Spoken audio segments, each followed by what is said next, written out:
መላው የኦሮሞ ህዝብ መላው የኢትዮጵያ ህዝብ እንድታውቁልኝ የምፈልገው እንደ የአባገዳን ስርዓት የገዳን ስርዓት አለመቀበል ሳይሆን አለማክበር ሳይሆን ፊቷን እንደዚያ ያደረገው የደረሰባት ጉዳት መጠንና ጥልቀት መታወቅ አለበት። እየተባለ ያለው አልገደልኩም ግን ጉማ ከፍላለሁ የሚል ስለሆነ እሱም ጉማ አንቀበልም።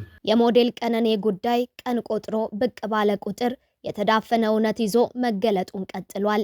በልጅ ማጣት ሐዘን የተሰበረ ልባቸውን ፍትህ መነፈግ ያቆሰለው ወላጆችም ዛሬም የልጃችን እውነት ይውጣ እያሉ ይገኛሉ። በቀነኔ አዱኛ ቤተሰብና በድምፃዊ አንዱዓለም ጎሳ መካከል የተፈጠረውን ጉዳይ በሽምግልና ለመጨረስ የተኬደበት መንገድ ሳይሳካ መቅረቱ ተነግሮ ሳያበቃ ድምፃዊ አንዱዓለም ጎሳ በአባ ገዳዎች ተመርቆ ወደ ስራው እንዲመለስ መደረጉ ተሰምቷል። ይህም ዜና በርካቶችን ያሳዘነና እንዴት ባልተቋጨ እርቅ ላይ እንዲህ አይነት ውሳኔ ተወሰነ የሚል ጥያቄንም አስነስቷል። ፍትህ በመሐላና በካሳ አይታለፍም፣ ስለዚህ በሂደቱ አልተስማማንም ያሉት የሞዴል ቀነኔ ወላጅ አባት ከአባ ገዳ ሽማግሌዎች ጋር ስለተፈጠረው አለመግባባት እውነታውን ለህዝብ ተናግረዋል። ለመሆኑ ሽምግልናው የፈረሰበት ትክክለኛ ምክንያት ምንድን ነው? የቀነኔ ቤተሰቦችን ያስቆጣው የድምፃዊ አንዱዓለም ሐሳብስ ምን ይላል? የቀነኔ ወላጅ አባት ፍትህ በካሳ አይታለፍም ያስባላቸው ጉዳይስ ምንድን ነው? አባገዳዎች ስለ ሽምግልናው ሂደት ምን አሉ የሚለውን ሁሉንም በዝርዝር እንነግራችኋለን። ሰላም በያላችሁበት ለእናንተ ይሁን ውድ የሰርክቲዩብ ቤተሰቦች። ሰርክቲዩብ ወቅታዊ መረጃዎችን ወደ እናንተ የሚያደርስ ቻናል ነው። በዛሬው መሰናዶ ከሞዴል ቀነኔ አዱኛና ከድምፃዊ አንዱዓለም ጋር በተያያዘ የተሰሙ ያልተጠበቁ መረጃዎችን ወደ እናንተ እናደርሳለን። እናንተም ቻናሉን ሰብስክራይብ በማድረግ ቤተሰብ እየሆናችሁ ቪዲዮን ላይክ እና ሼር በማድረግ አብራችሁን ቆዩ። በኦሮምኛ ሙዚቃዎቹ እውቅናን ያተረፈው ድምፃዊ አንዱዓለም ጎሳ ከሞዴል ቀነኔ አዱኛ ህልፈት ጋር ተያይዞ ተጥሎበት ከነበረው ማህበራዊ እገዳ በአባ ገዳዎች ውሳኔ ነፃ መሆኑና ወደ ጥበብ ስራው እንዲመለስ መፈቀዱ ተሰምቷል። ይህም መሆኑ ደግሞ በድምፃዊ ቤተሰቦች ወዳጆችና አድናቂዎች ዘንድ ደስታን የፈጠረ ሲሆን በቀነኔ አዱኛ ቤተሰቦችና ከአሟሟቷ ጋር ተያይዞ አሁንም ፍትህ አልተገኘም ብለው በሚያስቡ ሰዎች ዘንድ ትልቅ ቅሬታን ፈጥሯል። ታህሳስ 21 ቀን 2018 ዓ.ም በተከናወነው ስነ ስርዓትም ድምፃዊ በታላላቅ አባ ገዳዎች ፊት ቀርቦ ባህላዊ የቡራኬና የንጻት ስርዓት ከተፈጸመለት በኋላ መደበኛ የሙዚቃ ስራውን እንዲቀጥል ሙሉ ፍቃድ ተሰጥቶታል። ድምፃዊው ከሞዴል ቀነኔ አዱኛ ሞት ጋር በተያያዘ በህዝብ ዘንድ ከፍተኛ ተቃውሞ ገጥሞት የነበረ ሲሆን ጉዳዩ በህግ ከመያዙ በተጨማሪም በባህላዊ መንገድ ማህበራዊ እገዳ ተጥሎበት ከሙዚቃ መድረክ ርቆ መቆየቱም ይታወሳል። ከዚህ ቀደም የተደረጉ የሽምግልና ሙከራዎች ሳይሳኩ ቢቀሩም የአሁኑ የገዳ አባቶች ጣልቃ ገብነት ግን ድምፃዊው ወደ ሙያው እንዲመለስ መንገድ መክፈቱ ነው የተሰማው። ይህም መረጃ እንዴት እርቅ ሳይፈጸም ከቤተሰቦቿም ይሁንታ ሳይገኝ ተከናወነ? የሽምግልናው ፍጻሜስ ከምን ደረሰ? የሚል ጥያቄን ሲያስነሳም ቆይቷል። በትናንትናው ዕለትም የቀነኔ ወላጅ አባት አቶ አዱኛ የልጄን ካሳ አልበላም፣ ፍትህ በካሳ አይታለፍም ሲሉ በአባ ገዳዎች ተይዞ የነበረው የሽምግልና ሂደት ለምን እንደተቋረጠና የነበረውን ሂደት እውነታ ለህዝብ ይፋ አድርገዋል። የድምፃዊው በአባ ገዳዎች ተመርቆ ወደ ስራ መመለስም ከፍተኛ ተቃውሞ ገጥሞታል። ድምፃዊ አንዱዓለም ጎሳ በገዳ አባቶች ውሳኔ ከማህበራዊ እገዳ ነፃ ተብሎ ወደ መደበኛ የሙዚቃ ስራው እንዲመለስ የተወሰነ ቢሆንም የሟች ሞዴል ቀነኔ አዱኛ ቤተሰቦች ግን ውሳኔውን እንደማይቀበሉት አስታውቀዋል። የሟች አባት አቶ አዱኛ ዋቆ በሰጡት ምላሽም የገዳን ስርዓት የሚያከብሩ መሆኑን ገልጸው ነገር ግን በሽምግልና ሂደቱ ላይ የተደረሰውን ስምምነት ውድቅ አድርገውታል። የቀነኔ ወላጅ አባት ተቃውሟቸውንም ሲገልጹ የገዳ አባቶች ጋር ያልተስማማንበት ነጥብ የገዳን ስርዓት ካለመቀበል ወይም ካለማክበር የመነጨ ሳይሆን የቀነኔ ጉዳይ በግልጽ ሊጣራ ይገባል ከሚል አኳያ ነውም ብለዋል።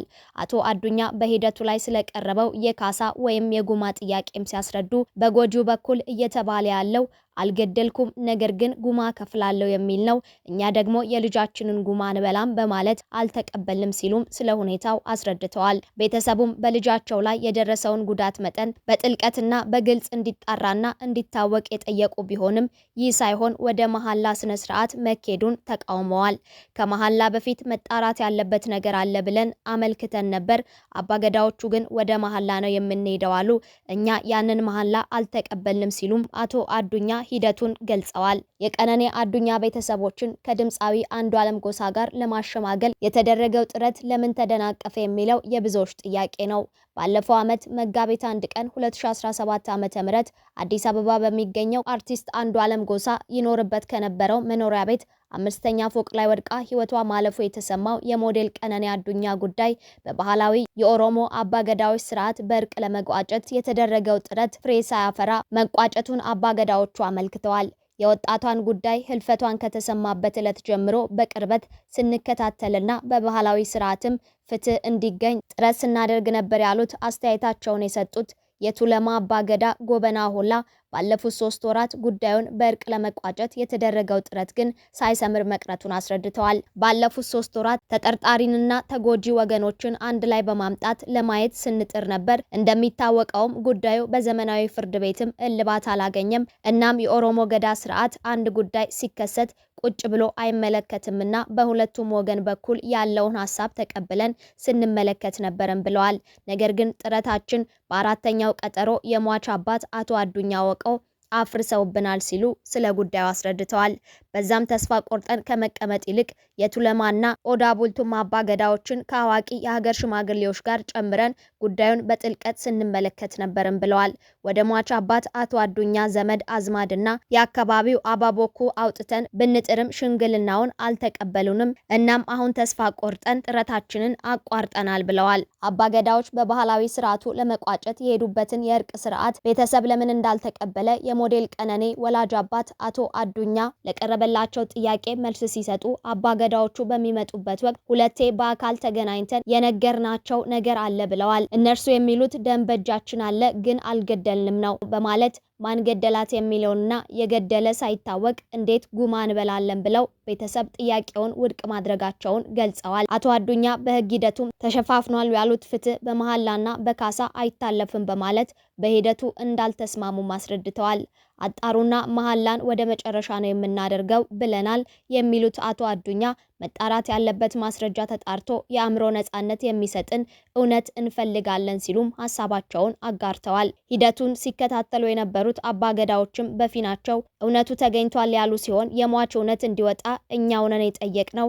በዚህም ሁለቱም ወገኖች ፍቃደኛ ሆነውልን ነበር፣ ግን እውነታው ከጫፍ ሲደርስልን ነው አቶ አዱኛ ጥረታችንን ያፈረሱብን ብለዋል። ስርዓቱ ለፍትህ የሚያደርገውን ሂደት ለምን እንደተጠራጠሩት አናውቅም። እገሌ ነው የገደለው የሚለው በሂደት የሚወጣ እንጂ አሁን የሚወጣ አይደለም ሲሉም አክለዋል። ለፍትህ ይሆን ዘንድ እውነቱ ተገኝቷልም ያሉት አባገዳ ጎበና የቱለማና የኦዳ ቡልቱ አባገዳዎች እውነቱን አግኝተናል በማለት እውነቱን የሚቀበል ከማጣታችን የተነሳ ያንን አየር ላይ አንበትንም ሲሉ በማመልከት ውድ ልጃቸውን ያጡት ተጎጂዎች በሂደት ለሽምግልና ስርዓቱ እንደሚቀርቡ ተስፋ እንዳላቸው አስረድተዋል።